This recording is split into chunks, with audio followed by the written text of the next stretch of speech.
बहुत समय पहले की बात है।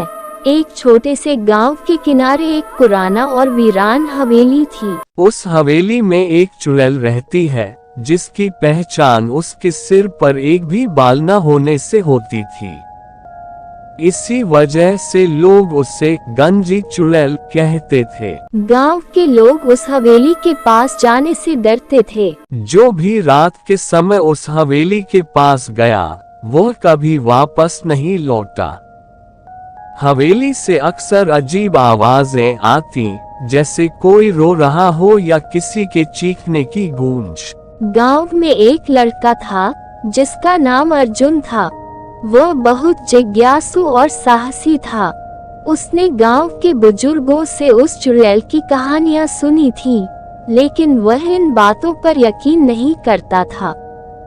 उसने ठान लिया, मैं सच का पता लगाने के लिए हवेली जाऊंगा। एक दिन चांदनी रात में अर्जुन हवेली की ओर चल पड़ा। हवेली के पास पहुंचते ही एक अजीब सी ठंडी हवा उसे महसूस हुई। दरवाजे के पास पहुंचते ही उसे लगा जैसे किसी ने उसके कान के पास फुसफुसाया, यहाँ मत आओ। लेकिन अर्जुन ने हिम्मत नहीं हारी और अंदर चला गया। हवेली के अंदर अंधेरा और सन्नाटा था। अचानक अर्जुन को आवाज सुनाई दी। उसने देखा कि एक औरत जिसका सिर पूरी तरह गंजा था, सफेद साड़ी में उसकी ओर बढ़ रही है।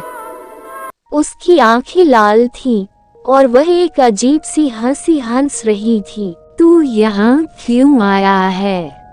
क्या तुझे अपनी जान प्यारी नहीं? तुम कौन हो और यहाँ क्यों रहती हो? मैं इस गांव की ही एक औरत थी। मेरी शादी जबरदस्ती करवाई गई थी और मेरे पति ने मुझे बहुत यातनाएं दी थी। एक दिन उसने गुस्से में आकर मेरा सिर मुंडवा दिया और मुझे हवेली में बंद कर दिया। वही भूख और तड़प से मेरी मौत हो गई।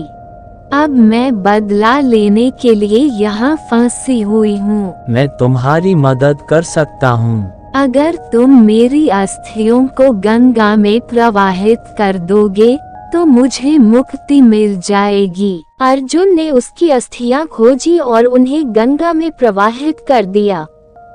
इसके बाद चुड़ैल ने एक चमकती हुई रोशनी के साथ उसे धन्यवाद दिया और हमेशा के लिए गायब हो गई।